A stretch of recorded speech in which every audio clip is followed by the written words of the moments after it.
दोस्तों नमस्कार। बात करेंगे यहाँ पे राष्ट्रीय स्वास्थ्य मिशन मध्य प्रदेश के द्वारा संविदा मानव संसाधन मैनुअल 2021 संशोधित जो बना हुआ है, इसके बारे में दोस्तों अपन बना रहे हैं वीडियो और आप लोगों के साथ शेयर कर रहे हैं इस जानकारी को।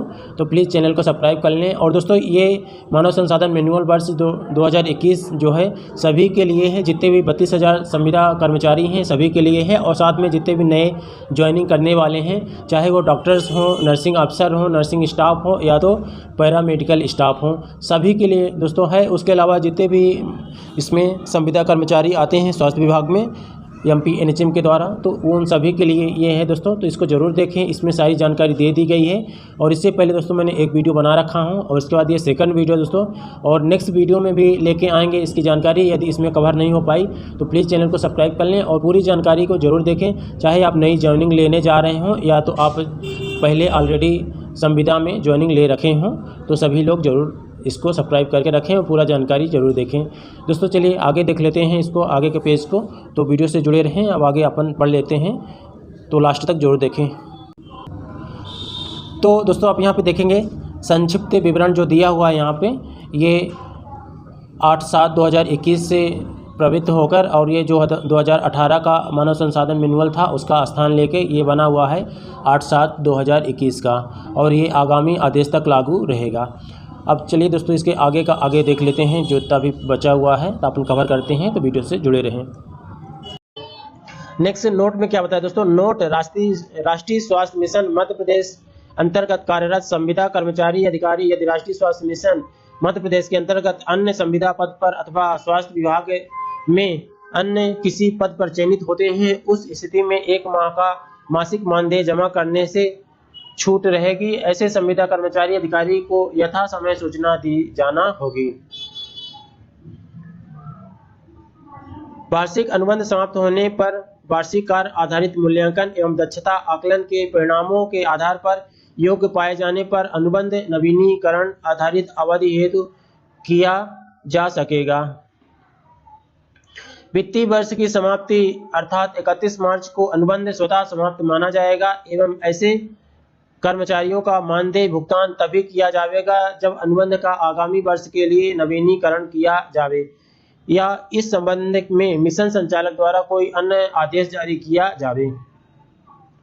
अनुबंध अवधि में दी गई सेवाओं के लिए कोई पेंशन, ग्रेजुएटी, बोनस, अन्य किसी प्रकार की स्वत्वों अथवा नियमितीकरण, नियम, शासकीय सेवा के दावे आदि की पात्रता नहीं होगी। किसी भी संविदा कर्मचारी को बिना मिशन संचालक की अनुमति के उस कार्य के अतिरिक्त किसी अन्य कार्य हेतु पदस्थ नहीं किया जाएगा जिसके लिए उसे अनुबंधित किया गया हो। नवीन संविदा कर्मचारी को अनुबंध के साथ में एनएचएम के अंतर्गत मानदेय आहरण के लिए ऑनलाइन सॉफ्टवेयर HRMIS में प्रविष्टि करानी होगी, जिससे मानदेय का आहरण किया जा सकेगा। मूल मासिक मानदेय राज्य स्वास्थ्य समिति द्वारा संविदा संवर्ग हेतु निर्धारित मूल मासिक मानदेय उस संवर्ग हेतु देय न्यूनतम राशि होगी। पूर्व से कार्य कर रहे संविदा कर्मचारियों को राष्ट्रीय स्वास्थ्य मिशन के नवीनतम निर्देशों के अनुरूप पुनरीक्षित मानदेय दिया जा सकेगा। संविदा कर्मचारियों को प्रतिमाह एक मुश्त मासिक मानदेय राशि का भुगतान किया जाएगा। वर्तमान में स्वीकृत एवं भविष्य में प्रस्तावित नवीन पदों के लिए भारत शासन द्वारा दिए गए निर्देशों का दृष्टिगत रखते हुए राज्य स्वास्थ्य समिति के कार्यकारिणी समिति अपर मुख्य सचिव, प्रमुख सचिव मध्य प्रदेश शासन से अनुमोदन प्राप्त कर मूल मासिक मानदेय कुल परिवृष्टि का निर्धारण संशोधन किया जाएगा। मासिक मानदेय में मानदेय वृद्धि की गणना है तो आलोच्य वित्तीय वर्ष के प्रथम दिवस 1 अप्रैल को संदर्भित तिथि माना जाएगा, अर्थात 31 मार्च तक निर्धारित सेवा अवधि पूर्ण करने वाले कर्मचारियों अधिकारियों को ही मानदेय वृद्धि की पात्रता होगी। शासकीय सेवा से सेवा निवृत्त चिकित्सकों विशेषज्ञों को संविदा पर जिस पद के विरुद्ध नियुक्ति दी जाती है उस पद हेतु एनएचएम के अंतर्गत निर्धारित मानदेय व पे माइनस पेंशन में जो भी कम होगा वह मानदेय होगा। कार्य आधारित मूल्यांकन संविदा पर कार्यरत अधिकारी कर्मचारियों का प्रतिवर्ष कार्य आधारित मूल्यांकन तथा दक्षता आकलन किया जाएगा। इस हेतु संवर्ग वार समितियों का गठन किया जाएगा। यथा संभव यह मूल्यांकन प्रतिवर्ष माह फरवरी मार्च से किया जाएगा। कार्य आधारित मूल्यांकन का दक्षता आकलन TOR के अनुरूप संदर्भित समयावधि में दिए गए कार्य के आधारित किया जाएगा। दक्षता आकलन प्रायोगिक अथवा मौखिक लिखित परीक्षा के तौर पर किया जाएगा। कार्य आधारित मूल्यांकन हेतु निम्नानुसार अपीलित अधिकारी जो रहेंगे, जैसे कि मूल्यांकन दल जो रहेगा, ऐसे कर्मचारी अधिकारी जिनके मूल्यांकन दल के अध्यक्ष, मुख्य चिकित्सा एवं समकक्ष अधिकारी इससे निचले स्तर के अधिकारी रहेंगे। क्षेत्रीय संचालक स्वास्थ्य सेवाएं। नेक्स्ट है ऐसे कर्मचारी अधिकारी जिनके मूल्यांकन दल के अध्यक्ष क्षेत्रीय संचालक स्वास्थ्य सेवाएं रहेंगे। मिशन संचालक राष्ट्रीय स्वास्थ्य मिशन। नेक्स्ट है ऐसे कर्मचारी अधिकारी जिनके मूल्यांकन दल के अध्यक्ष संचालक राष्ट्रीय स्वास्थ्य मिशन। मिशन संचालक राष्ट्रीय स्वास्थ्य मिशन। कार्य आधारित मूल्यांकन एवं दक्षता आकलन हेतु निम्नानुसार मूल्यांकन कर्मचारी का श्रेणीकरण किया जाएगा, जैसे कि बहुत अच्छा, वेरी गुड, अच्छा, गुड और औसत, एवरेज और असंतोषजनक। अब दोस्तों यहाँ पे जैसे जो वेरी गुड रहेंगे, जो कि 90% से अधिक के यहाँ पे मूल्यांकन लाएंगे। उसके अलावा गुड जो रहेगा 80 से 89% रहेगा। उसके बाद एवरेज जो रहेगा 65 से 79, और जो पुअर रहेगा एवरेज का मूल्यांकन तो यहाँ पे देख पाएंगे 64 से कम रहेगा। नेक्स्ट पॉइंट है दोस्तों, कार्य आधारित मूल्यांकन में असंतोषजनक 64% से या उससे कम पाए गए कर्मचारी के अनुबंध का नवीनीकरण नहीं किया जाएगा। अबंध चिकित्सकों बॉन्डेड PGMO का मूल्यांकन असंतोषजनक पाए जाने पर उनका नवीनीकरण न किए जाने के स्थान पर अवंध अवधि बॉन्डेड पीरियड बढ़ाई जा सकेगी तथा मिशन की आवश्यकता अनुसार पद स्थापना स्थल परिवर्तित किया जाएगा। मूल्यांकन में 65% से अधिक अंक प्राप्त करने वाले कर्मचारियों का ही अनुबंध नवीनीकृत किया जाएगा। इससे कम प्राप्त करने वाले कर्मचारी अनुबंध नवीनीकरण हेतु पात्र नहीं होंगे। ऐसे कर्मचारी पर जिनका अनुबंध नवीनीकरण कार्य आधारित मूल्यांकन में असफल होने के कारण नहीं किया जा रहा है, 30 दिवस के मानदेय भुगतान 30% दिवसों के नोटिस की बाध्यता नहीं होगी। कार्य आधारित मूल्यांकन में सफल होने वाले अधिकारियों कर्मचारियों का आगामी वित्तीय वर्ष में मानदेय वृद्धि का लाभ पाने की पात्रता होगी। नेक्स्ट, कार्य आधारित मूल्यांकन के परिणामों के आधार पर अनुबंध समाप्त किए गए कर्मचारी आगामी 2 वर्ष तक मिशन में पुनर्योजन के पात्र नहीं होंगे। अवंध अवधि बॉन्डेड PGMO के प्रकरण में अवंध अवधि बॉन्डेड पीरियड बढ़ाई जा सकेगी। मिशन की आवश्यकता अनुसार पद स्थापना स्थल परिवर्तन किया जाएगा। महंगाई एवं अन्य भत्ते जैसे गृह भाड़ा भत्ता, चिकित्सा भत्ता, स्थानांतरण भत्ता आदि का पात्रता नहीं होगी।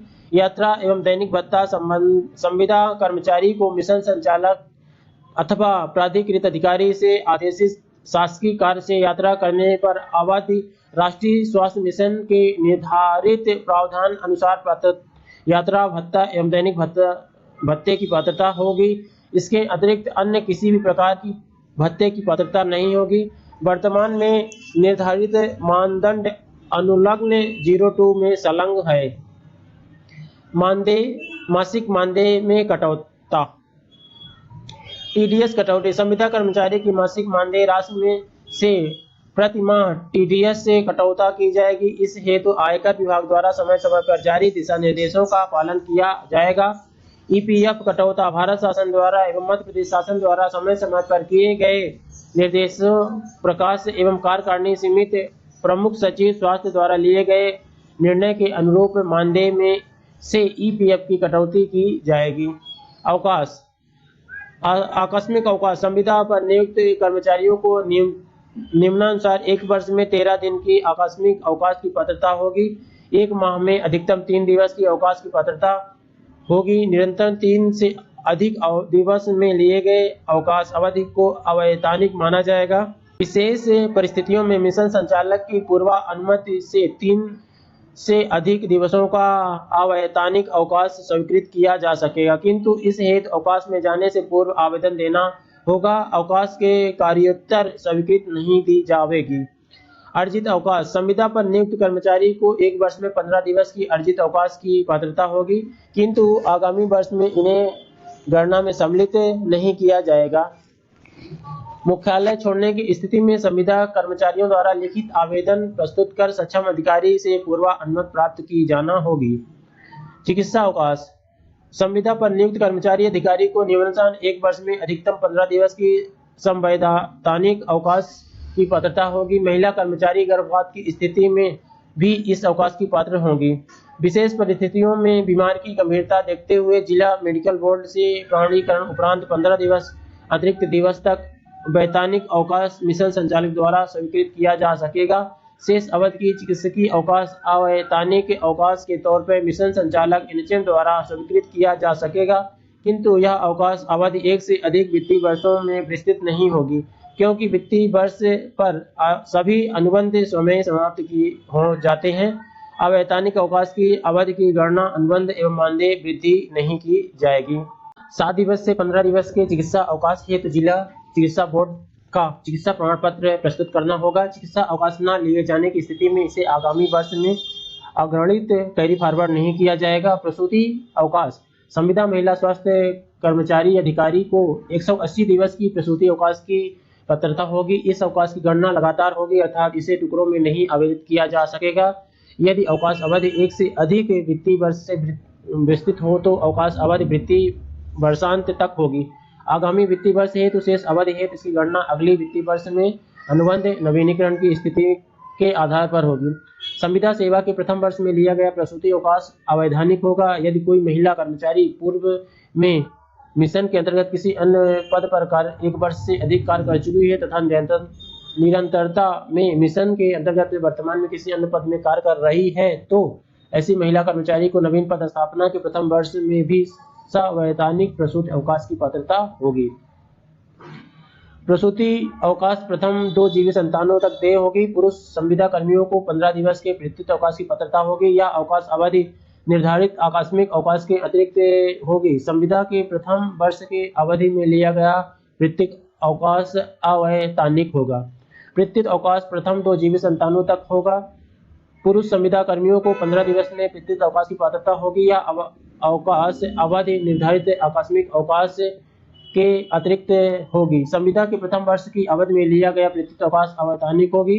प्रत्युत अवकाश में प्रथम 2 जीवित संतानों तक ही मानदेय होगा। प्रत्युत अवकाश स्वीकृत करने का अधिकार राज्य स्तरीय कार्यालय की ओर से प्राधिकृत अधिकारी का होगा।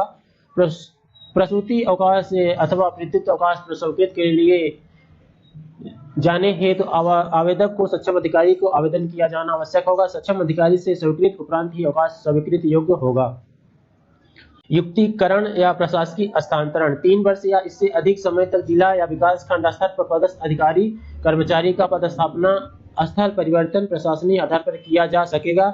उच्च प्राथमिक वाले जिले तथा संस्थागत प्रसव हेतु चिन्हित केंद्रों पर रिक्त पदों की पूर्ति एवं प्रशासकीय आवश्यकताओं के दृष्टिगत रखते हुए युक्तिकरण के माध्यम से संविदा कर्मचारी को पदस्थापना की जा सकेगी।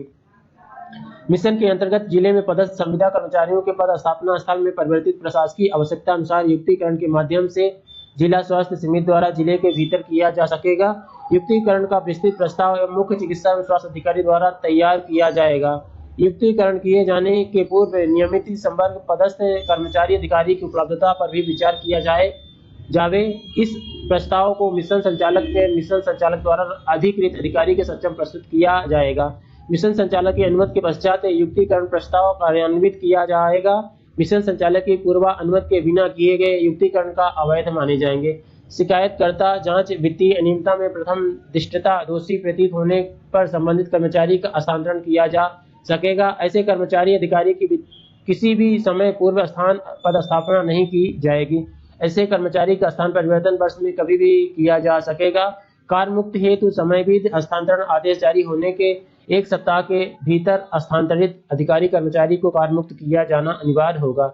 एक तरफा कार्य मुक्त 1 सप्ताह के सामान्य समयविध व्यतीत हो जाने पर सक्षम अधिकारी या उससे वरिष्ठ स्तर पर अधिकारी हस्तांतरित अधिकारी कर्मचारी को कार्य मुक्त करेगा। प्रशासनिक हस्तांतरण युक्तिकरण होने की स्थिति में 10 दिवस के भीतर कार्य मुक्त न किए जाने की स्थिति में कर्मचारी को स्वतः कार्य मुक्त माना जाएगा। कार्य मुक्त होने की स्थिति में संविदा कर्मचारी का पुराना अनुबंध समाप्त माना जाएगा।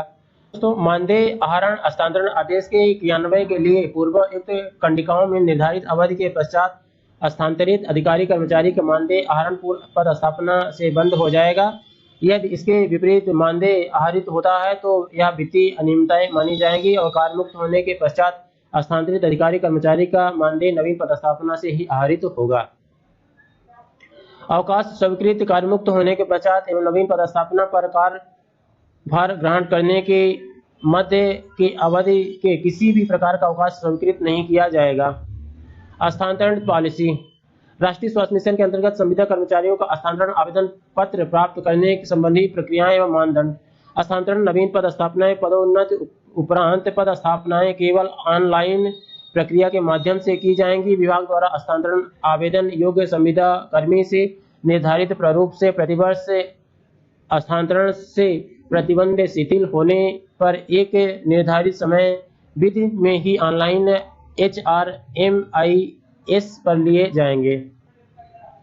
रिक्त पदों की उपलब्धता होने पर ही स्थानांतरण पर विचार किया जाएगा। अत्यधिक गंभीर बीमारियां, 80% से अधिक विकलांग, पत्नी संबंधी प्रकरणों, अविवाहित महिला, विधवा, विच्छेद को स्थानांतरण की प्राथमिकता दी जाएगी।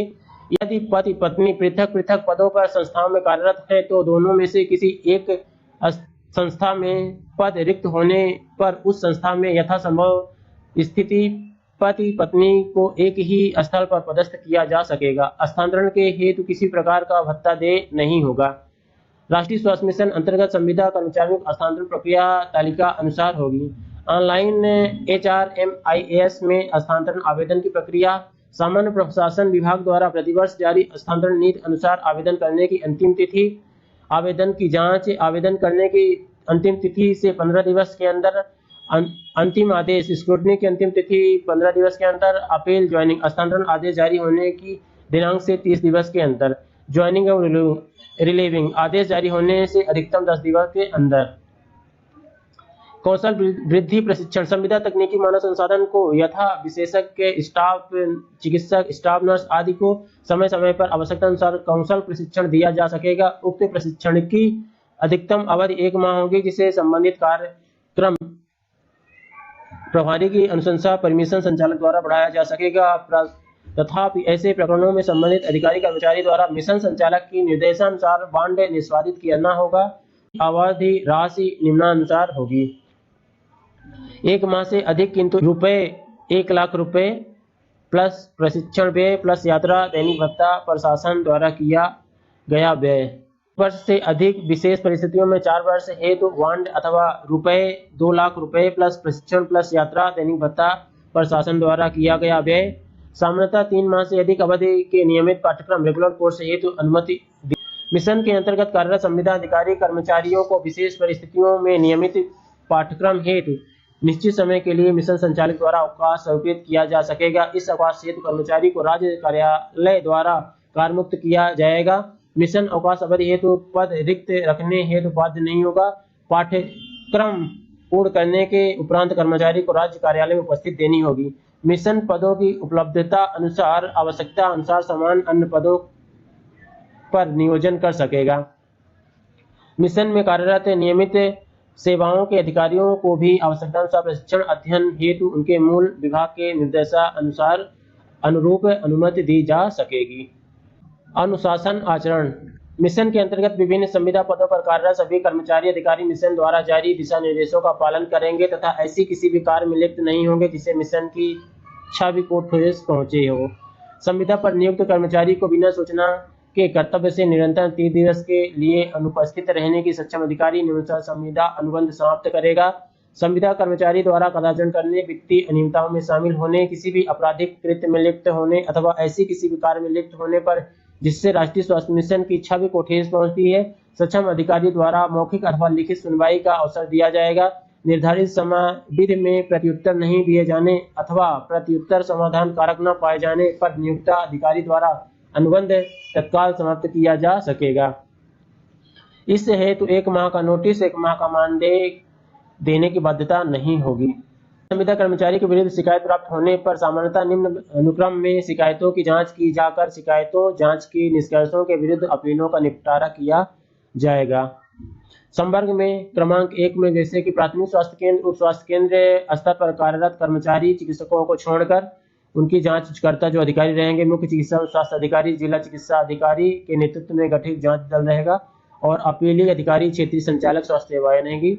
नेक्स्ट है सामुदायिक स्वास्थ्य केंद्र, विकासखंड, प्राथमिक स्वास्थ्य केंद्र स्तर में कार्यरत कर्मचारी चिकित्सकों को छोड़कर यहाँ भी सेम रहेगा और क्षेत्रीय संचालक स्वास्थ्य सेवाएं रहेंगी। सिविल अस्पतालों में कार्यरत कर्मचारी चिकित्सकों को छोड़कर मुख्य चिकित्सा स्वास्थ्य अधिकारी, जिला चिकित्सालयों में कार्यरत कर्मचारी अधिकारी, जिला अस्पताल व इससे निचले स्तर पर कार्यरत स्नातक स्नातकोत्तर चिकित्सा अधिकारी, विकासखंड जिला कार्यक्रम में प्रबंधन कार्य में कर्मचारी अधिकारी, क्षेत्रीय संचालक स्वास्थ्य सेवाएं, संयुक्त संचालक कार्यपालन के नेतृत्व में गठित जांच दल में जिस संविदा कर्मचारी की जांच की जानी है उससे वरिष्ठ श्रेणी का हो, मिशन संचालक राष्ट्रीय स्वास्थ्य मिशन। संभागीय राज्य स्तर पर कार्यरत कर्मचारी अधिकारी, मिशन संचालक राष्ट्रीय स्वास्थ्य मिशन द्वारा गठित जांच दल। नोट: जांच एवं संपादित की गई अनुशासनात्मक कार्यवाही के संबंध में अनिर्णय विवाद की दशा में मिशन संचालक राष्ट्रीय स्वास्थ्य मिशन सक्षम होंगे। यथासंभव ऐसी जांचें 3 सप्ताह के भीतर पूर्ण कर ली जाएंगी और इसकी रिपोर्ट प्राधिकृत अधिकारी को सौंप दी जाएगी। प्राधिकृत अधिकारी जांच रिपोर्ट प्राप्त होने के 1 माह के भीतर इस निर्णय ले लेंगे, आदेश जारी करेंगे। शिकायतकर्ता की स्वतंत्र जांच हेतु तो ऐसे कर्मचारी के विरुद्ध शिकायतकर्ता प्राप्त हुई उसके पदस्थापना स्थल में परिवर्तित किया जा सकेगा। जिले के अंतर्गत यह परिवर्तन जिला स्वास्थ्य समिति तथा जिले से बाहर मिशन संचालक द्वारा प्राधिकृत अधिकारी द्वारा किया जाएगा। शिकायतों के सत्य पाए जाने पर निम्नलिखित दंड आरोपित किए जा सकेंगे। शिकायत की समयबद्ध का मानदेय भुगतान न किया जाए न पदस्थापना स्थल परिवर्तन, वित्तीय अनियमितताओं की स्थिति में शासन से हुई हानि की प्रतिपूर्ति, प्रकरण के अनुसार प्राधिकरण पुलिस में दर्ज करवाया जाकर भारतीय दंड संहिता के अनुसार कार्रवाई किए जाना, संविदा अनुबंध समाप्त किया जाकर प्रतियुक्त किया जाना। ऐसे कर्मचारियों पर जिनका अनुबंध समापन निरस्तीकरण शिकायतों के सिद्ध होने के आधार पर किया जा रहा है, 30 दिवस के मानदेय भुगतान, 30 दिवस नोटिस की बाध्यता नहीं होगी। आज के इस वीडियो में इतना है दोस्तों, मिलते हैं अगले वीडियो में। जितने भी पेज बचे हुए हैं तो अगले वीडियो में कवर करेंगे, तो प्लीज़ वीडियो को सब्सक्राइब कर लें और बेल आइकन को प्रेस कर लें। और दोस्तों आप देख पा रहे होंगे ये जो 2023 की भर्तियां निकल रही हैं उसमें भी जो मानव संसाधन मैनुअल वर्ष 2023 से यहाँ भी बताया जा रहा है। आप यहाँ पे देख पाएंगे संविदा सेवा की शर्तें राष्ट्रीय स्वास्थ्य मिशन मध्य प्रदेश की प्रचलित संविदा मानव संसाधन मैनुअल 2021 संशोधित के प्रावधानों के अधीन होगी। और मैनुअल दोस्तों nhmmp.gov.in के माध्यम से आप देख पाएंगे और साथ में आप वीडियो जो देखे हुए दोस्तों तो आप लोगों ने वीडियो के माध्यम से देख लिया है, इसी NHMMP के माध्यम से मैंने आपके सामने शेयर किया हूं। तो प्लीज़ चैनल को सब्सक्राइब करें और बेल आइकन को प्रेस कर लें। वीडियो को देखने के लिए थैंक यू सो मच दोस्तों, मिलते हैं अगले वीडियो में, तब तक के लिए टेक केयर, बाय।